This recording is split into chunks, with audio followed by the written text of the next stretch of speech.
I'm going there to see my Savior, who shed for me his precious blood. Well, this week was Elijah, and as you can tell, we're going to go in a little bit different direction. We could talk about the faith of the widow, and we will a little bit eventually. But this is actually one of the passages of the Bible that I have heard a lot in my life. And so I want to look at it and explain to you, try to explain to you, how I think it is incredibly misinterpreted and abused. So we're going to look at that first, and then we're going to look a little bit at some about the widow. It's in Luke chapter 24. Luke chapter 4, verses 25 through 26. It says, "But I tell you of a truth, many widows were in Israel in the days of Elias, when the heaven was shut up 3 years and 6 months, when great famine was throughout all the land. But unto none of them was Elias sent, save unto Sarepta, a city of Sidon, unto a woman that was a widow." All right, so Jesus here talks about how there's no rain for 3 years, and so God sends Elijah to a widow. And Jesus' point here he's trying to make is that there were widows all over Israel. He could have sent, if God wanted to send Elijah to a widow, there are widows everywhere. We don't see that as much in our day because lifespans have increased, especially among men. So when we look back and we look at the average lifespan of people throughout time, and we see it was low, that was weighted heavily because men died much younger than they do now. Women tend to live, they died young also. Nutrition was bad, war, famine. There was a lot of issues. But women tend to outlive men. They always have, and they still do. But back then, they really did. If you were a man, you hit 40 or 50, you were old. And I don't mean you were old like a 10-year-old kid says, "My dad's 40, he's old." I mean you were really worn out. If you were alive at 50, that was pretty amazing. And so there were a lot of widows. And this was all the way up until the time of the church. And if you read Acts, you know that in Acts, there was a huge widow problem in the church. There was all these widows, and we didn't have there was no social safety net. There was no way to feed them. They didn't have children to take care of them. They were there. All the men died in war, and who didn't die in war died of disease. It was a really bad time all the way up until about 100 years ago. And so what Jesus was saying here is that if God wanted to send Elijah to a widow, there were widows everywhere, but he sent him to a Gentile widow. Now that's Jesus' point, and that's not a point we're going to really get into, but it meshes in with the Gospels and what the Gospels, especially Matthew and Luke, are trying to get across as far as how Gentiles and Jews and the church and all that, how all that plays into each other. But that's the point that Jesus makes, is that if God wanted Elijah to go to a widow, he could have sent him to any widow in the land. There were widows everywhere, but he sent him to a Gentile widow. But this is what, there's a couple things I want you to notice here, and we're going to start looking at this. So if you look at this passage, and if you've been around Christianity much as I have, now I've been in church my whole life. So we never missed church. It didn't matter. We lived in Michigan also, like Mike was saying. It was cold, still is cold. And we never missed church, ever. And that was my whole life growing up, from as far back as I can remember. And so I've heard this passage preached a lot. I've heard a lot of passages preached a lot. This is one of them. Now, I'm sure I've heard it many ways, but the way that always stands out to me, and the interpretation that always struck me interesting and increasingly more bothers me, is the interpretation of that you should be willing to give whatever it is you have to the man of God. And I have heard this preached so many times, trying to tell people how they should give offerings. So I want to look at that today. I think that this ties into prosperity gospel. Now, I know that not everyone who preaches this passage and talks about it this way is what we would think of as a prosperity gospel preacher. But that's because we have a clownish perspective or appreciation of what prosperity gospel really is. We have a caricature of what it really is. We kind of think of prosperity gospel as like it's this big divine lottery, right? And that if you serve God and if you love God and if you do what's right, God's going to make it rain on you money. You're going to be prosperous. You're going to be wealthy. And we tend to, those of us that disagree with this doctrine and reject it, tend to characterize it, tend to make it kind of childish or kind of clownish. We tend to laugh at it and think it's kind of like this harmless, stupid little thing that some people believe. First off, it's not what some people believe, it's what many people believe. This is not a small idea in Christendom. This is a huge idea. I mean, if you're going around and you were to survey Christians, actual, real, believing Christians, you would find that prosperity gospel is perhaps the predominant belief. Now, this is a complicated thing, and if we're going to have this clownish view of it, kind of thinking it's kind of like this silly, harmless thing, then you're going to miss some of the nuance of this doctrine. For instance, there's a lot of individual experience, anecdotal evidence, if you want to call it, because it's not really evidence, but anecdotal experience that backs up the idea of prosperity gospel. I have seen it for years. In Mexico, we would win people, and when they got saved, they got prosperous, generally speaking. Now, you look at it and you say, now is it because they were so faithful that God just blessed them? Or is it because they quit drinking, they quit smoking, they quit partying, they quit buying lottery tickets? That'll help you a lot right there, right? They quit spending their money frivolously, and all of a sudden they have money, right? That's right. And so that's the question. Is it because prosperity gospel that there's actually this doctrinal teaching that if you'll serve God, you'll be rich? Or is it that if you'll just quit wasting your money, you might get rich? Because believe it or not, we all have a lot more money than we think we do. We really do. But that's a whole other topic. Don't get me into that. Terry will get mad at me.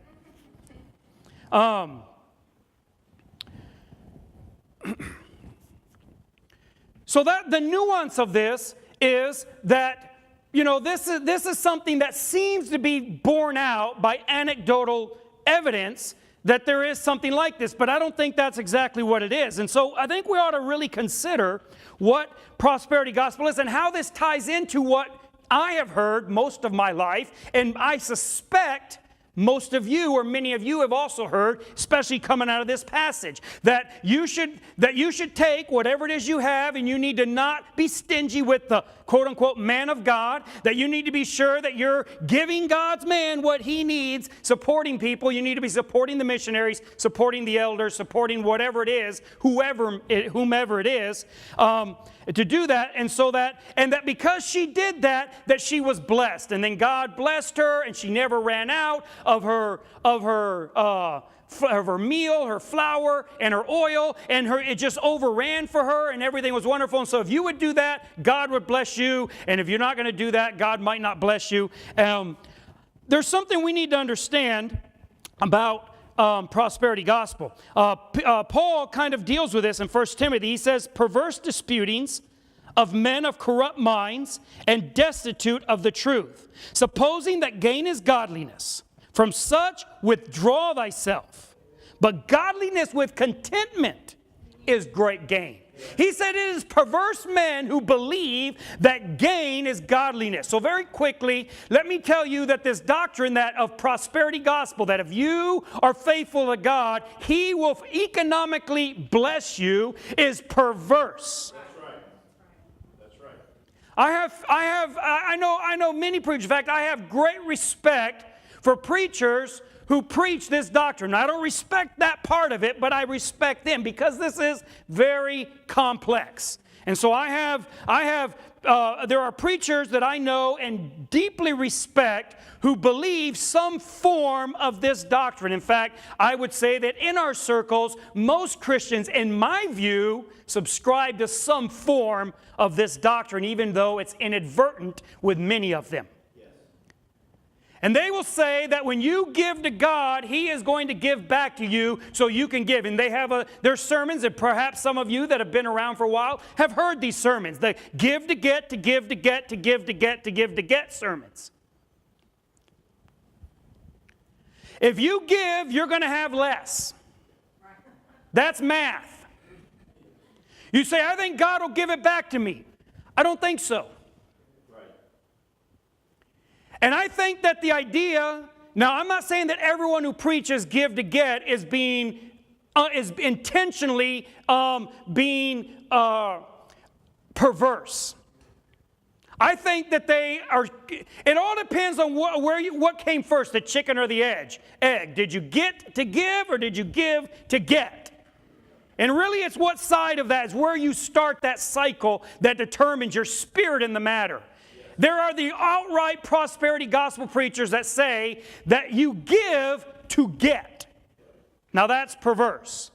Now there is the inadvertent perversity of those that get to give. It's a lot less perverse, but it's still understanding things, in my opinion, wrong. Prosperity gospel is not harmless. No version of it. And I want to try to make that case to you today.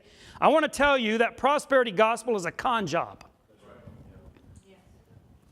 Using this widow and Elijah and this story of faith that we have in 1 Kings, where Elijah goes to this widow and he tells the widow, he gets to the widow and says, God told me that you should feed me.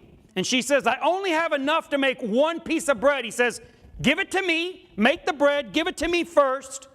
And as long as you do that, you will not run out of bread.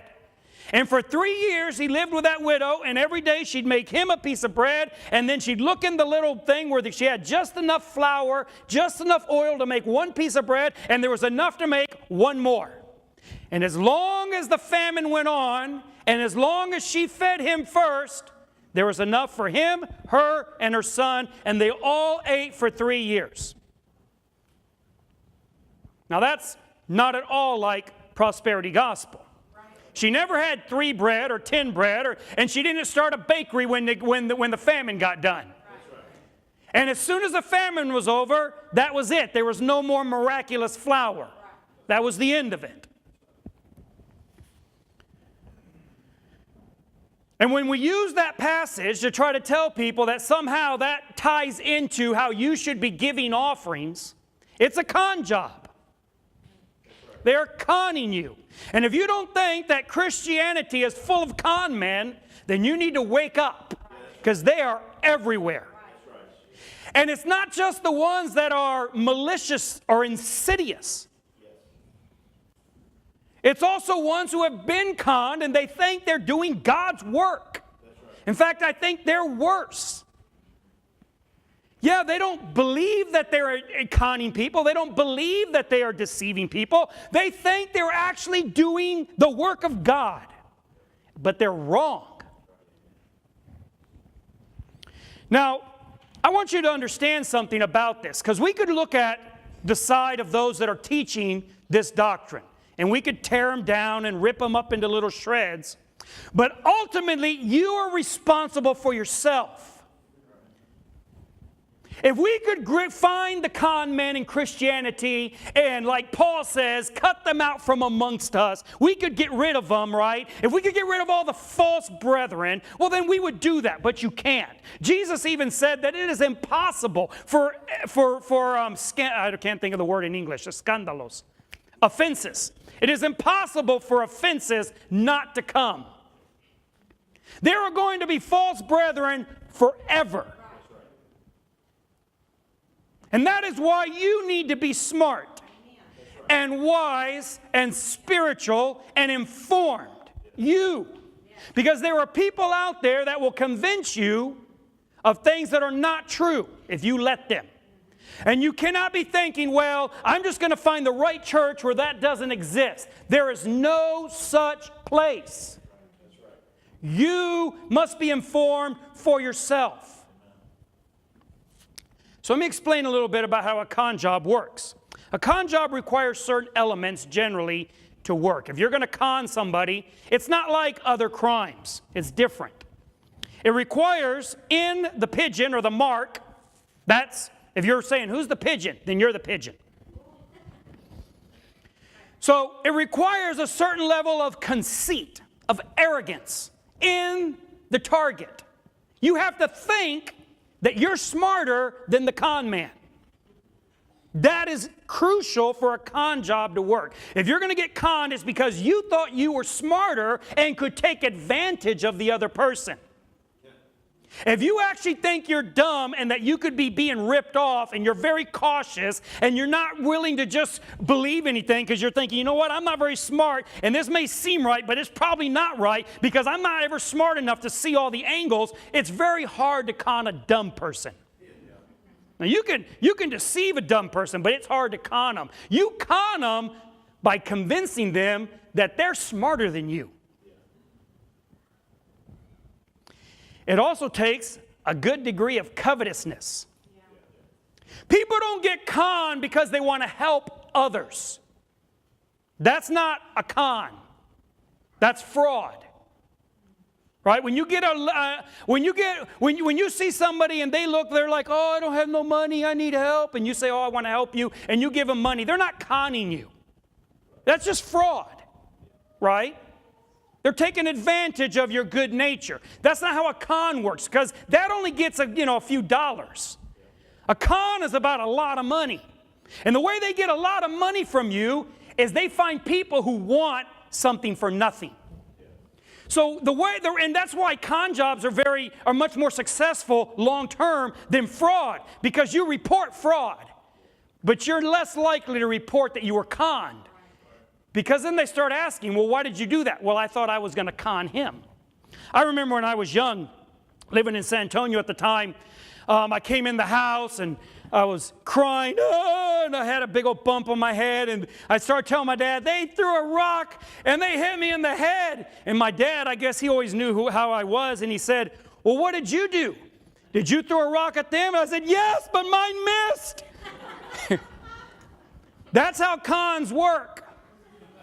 You get conned because you're trying to con somebody. They get you convinced that you're going to get something for nothing, that you're going to take advantage of a situation and you're going to get ahead. You're going to get more than what you put into it. And that's how you get conned. It's very hard to con somebody who has no covetousness. When you don't want anything that you don't deserve, it is extremely difficult to con you.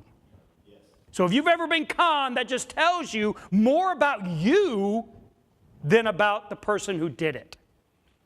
I remember my granddad, Dale, he's deceased now, but a long time ago when he was a young man here in San Antonio, he was walking through the downtown area, I think it was, and some guys came up to him and pretending to be drunk, and one of them, and then they're like, hey, let's go play some cards, and the other guy saying, yeah, we'll play poker with this guy. He's drunk, we'll take all his money. You got money, right? And they wanted him to show, well, Dale, he went and he says, you're gonna steal from that guy. So he ran over and he found the first policeman, and he says, hey, they're trying to steal from this drunk. And the policeman laughed at him and says, no, they're trying to steal from you.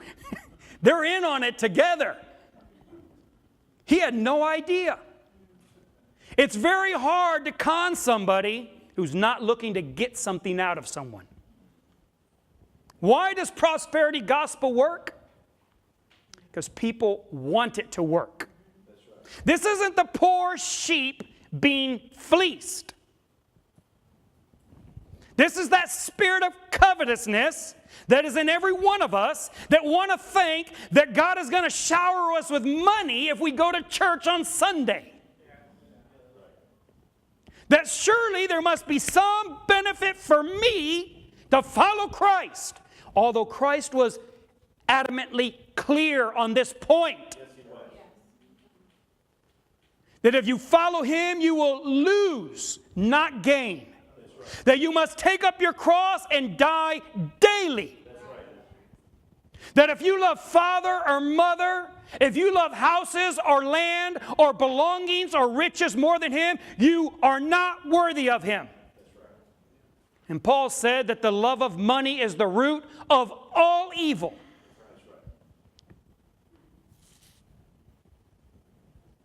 But we all want to think, surely there is some small benefit for me. And modern gospel preaching has not made this clear enough. That's right. Getting saved is not about you. That's right. This idea that salvation is God has a wonderful plan for your life is not accurate.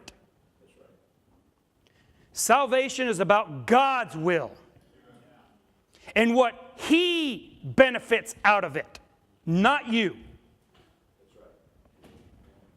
And as long as we are full of covetousness, which we are, and I assume probably everybody in this room is, then we're susceptible to those kinds of errors. It also requires collaboration. It also requires collaboration. Like I said, confidence schemes, con jobs, they're not like other crimes. They're not like theft or robbery or burglary. There's no violence involved. There's no breaking in. You have to collaborate. It's like lying.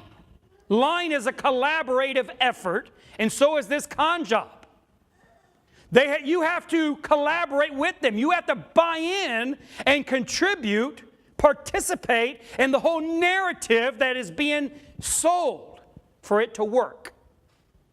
Right. As soon as you don't buy into that, as soon as you don't participate in building the narrative that you're an amazingly smart person who can take advantage of others and knows, for instance, 3-card Monte. Have you ever seen it played? You got 3 cards, they're sifting them back and forth, back and forth, back and forth.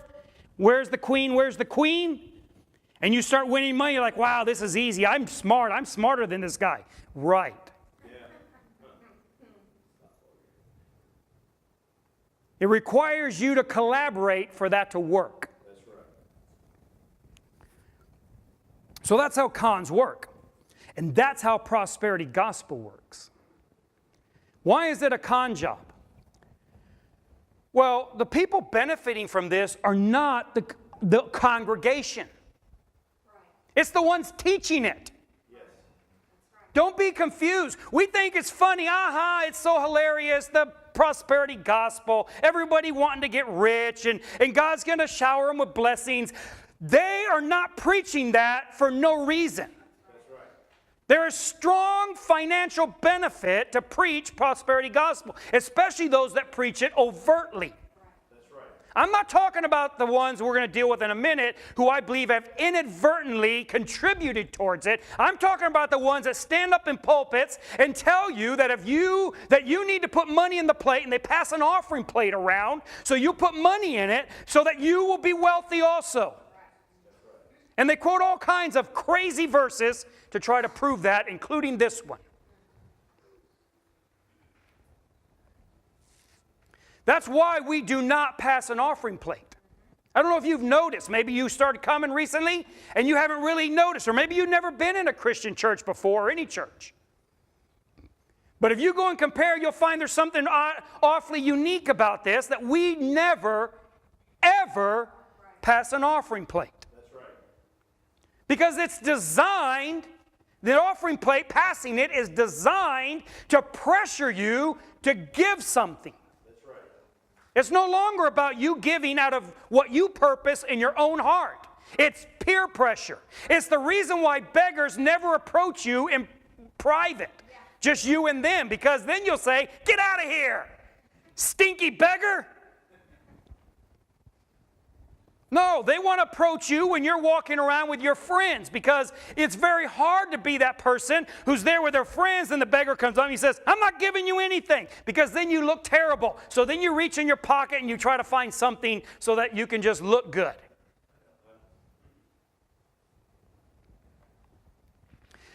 And churches make this big thing about passing the plate. They get out the plate, they have special music for it.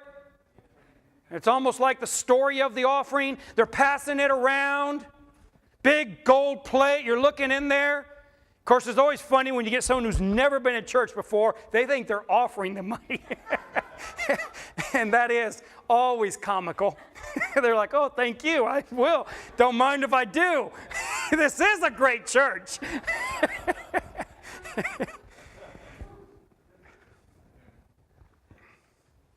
And everyone's looking at you, and you're looking at them. You're like, oh, you're pretending you forgot your offering. Well, I'll get it next time. I mean, it's just this horrible experience. I grew up in these churches. It's horrible. And these are the ones that aren't overtly prosperity gospel. They would be offended if they were to be classified with them. The ones that are overtly that way, that's all they do. They'll have a 40-minute offering service. Okay, who's going to give $1 to the Lord? $1 to the Lord, they say. And then somebody lifts up $1 and waves it. I will. Woo! They come running forward. They put it in the little bit. Well, they have big trash cans usually, huge, pesky trash cans. They throw it in there. Oh, praise the God's going to bless me $1. Okay, who's going to get $5? And they keep going and going. I've been there when they'll go for 30 or 40 minutes. And someone will lift up $1,000 and shake it and run up in the front and throw it in. God's going to bless you $1,000. It's not prosperity gospel. It's predatory gospel. There's nothing harmless about this. Terry said, don't use that picture. I knew all the youth would like it. You feel me?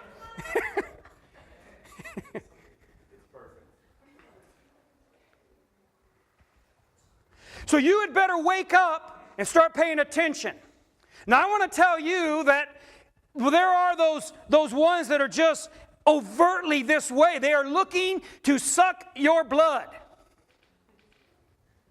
They are looking to get what you have and take it from you.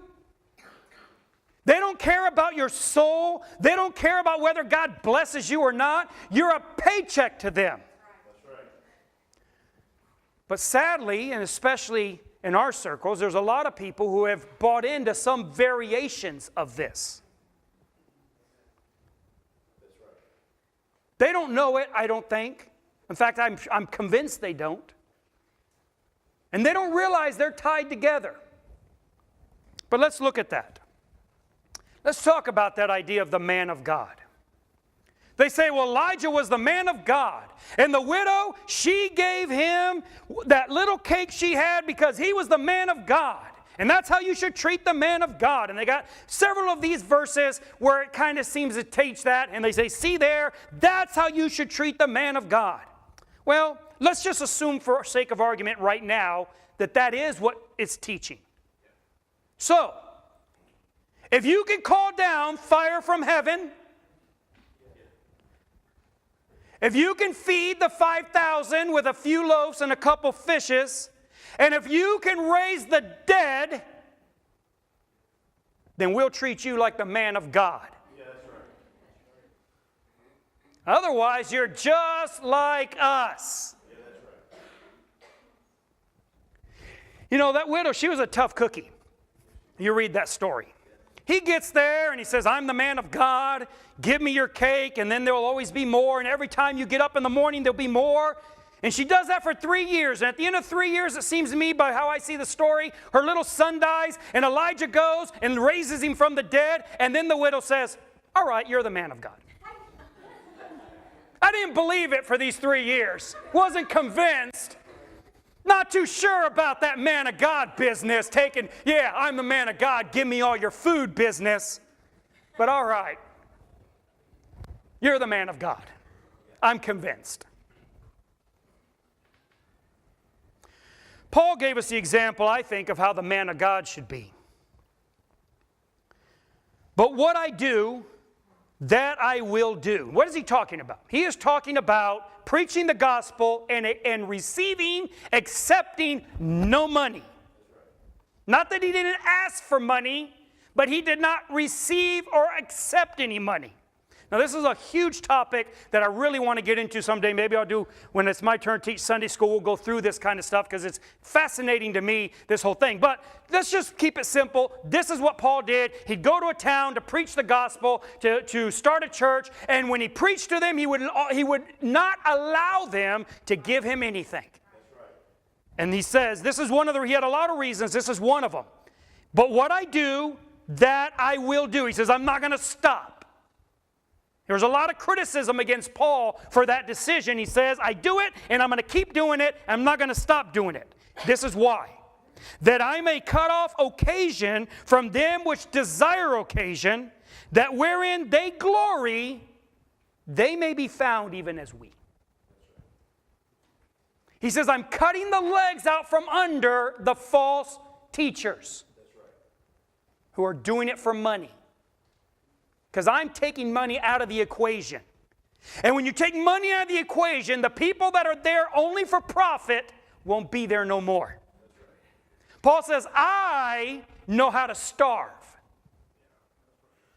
I've been hungry and I've been full. I've been poor and I've been rich. And it doesn't matter. It doesn't matter what I have or don't have. I serve God.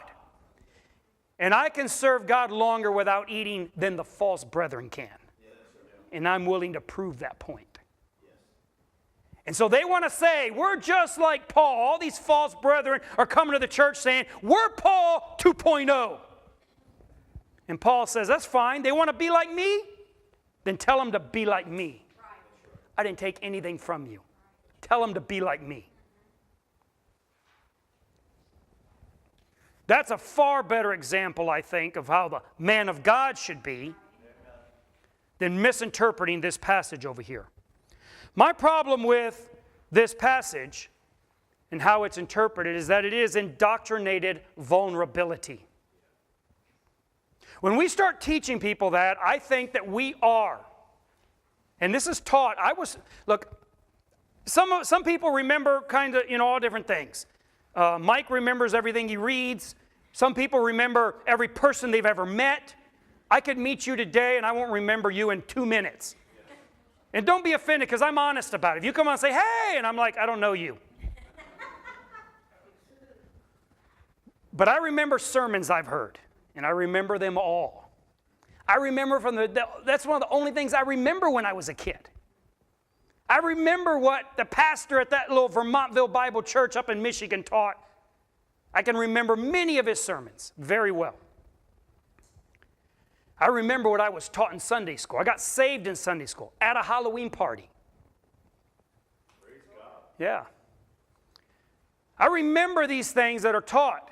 And as I look back later on, I started thinking, why do I have this notion that somehow this passage is telling people that they should be giving their money, the last of whatever they have, to the man of God? And it's largely because of what I was indoctrinated with when I was very young. And you wonder why Christians are vulnerable to these kinds of false prophets. Now I want to be clear, I am not against offerings. You should give, and it's not so you can get. And we've talked about this before. Let me just say it very briefly. You need to give because someone has given to you. If I were to fix your car, you'd pay me. If I were to paint your house, you would pay me. Paul says that if someone ministers to you spiritually, you should pay them. But you get to decide whether or not they're ministering to you. You make that decision. I don't tell you who you should give your money to. You make that decision. And it may not be anybody in this church. That's your decision to make.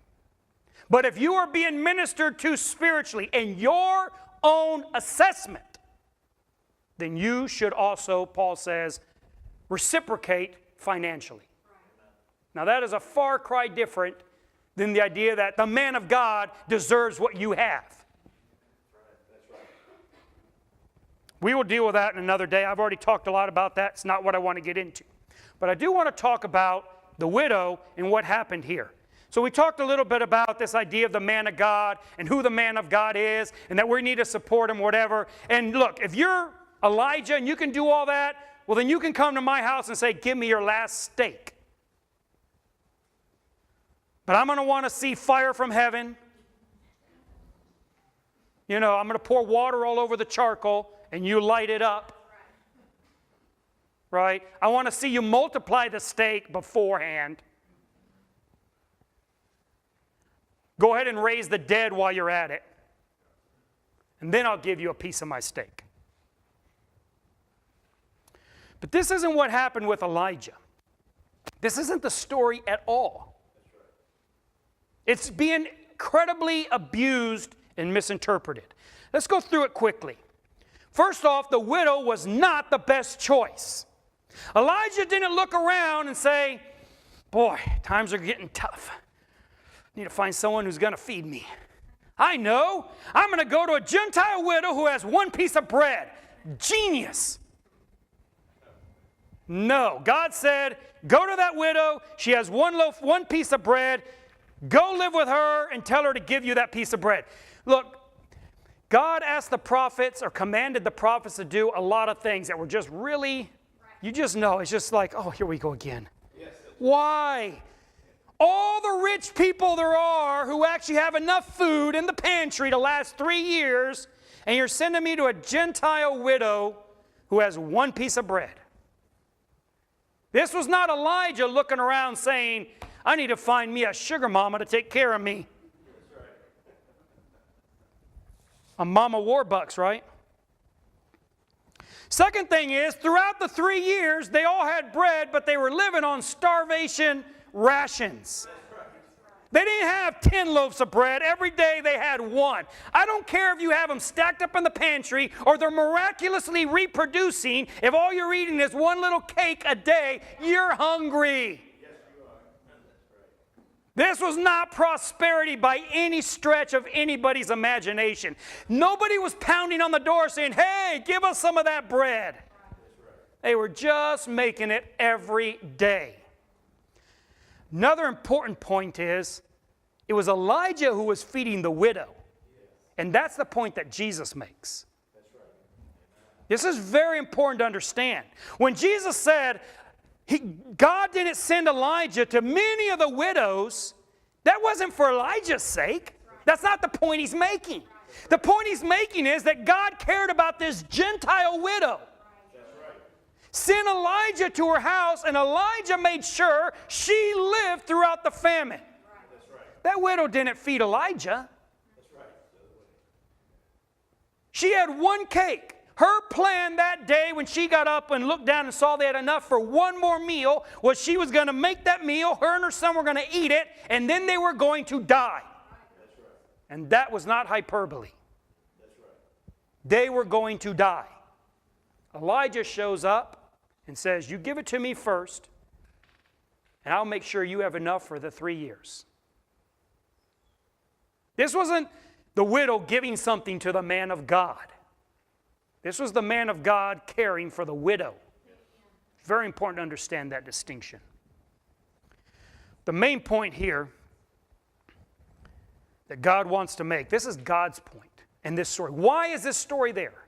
The point of the story is that it is He that sustains us. Yes. It wasn't the widow sustaining Elijah, and in the end it wasn't Elijah sustaining the widow. God sustained them. That's right.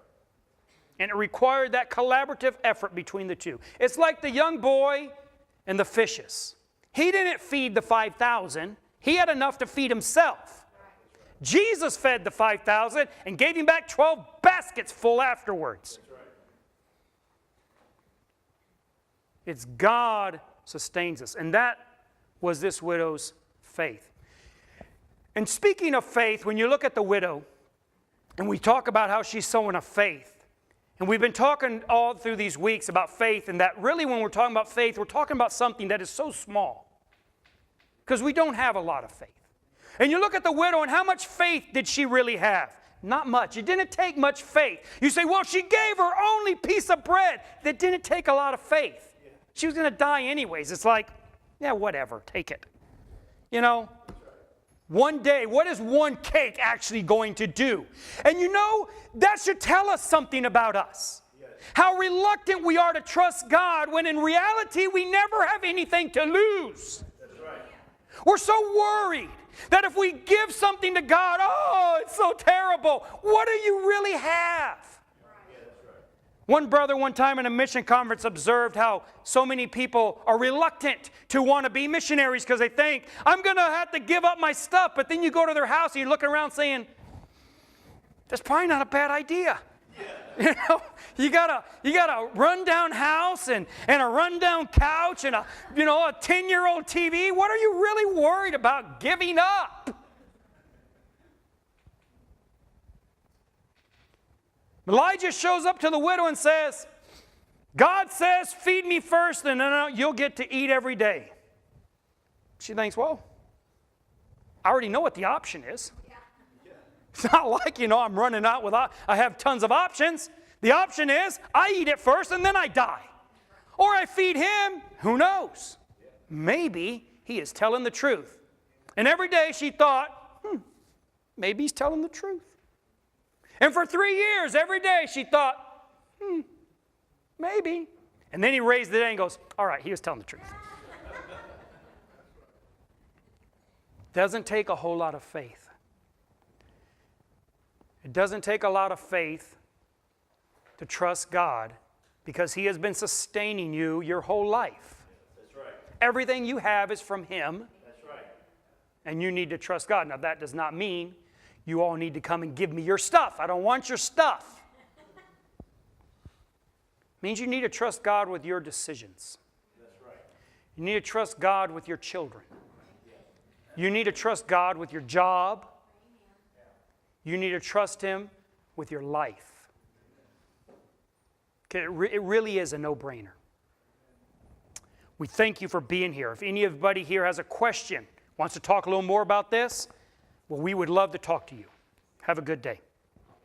I'll soon be free from every trial, and this from will rest beneath the sun.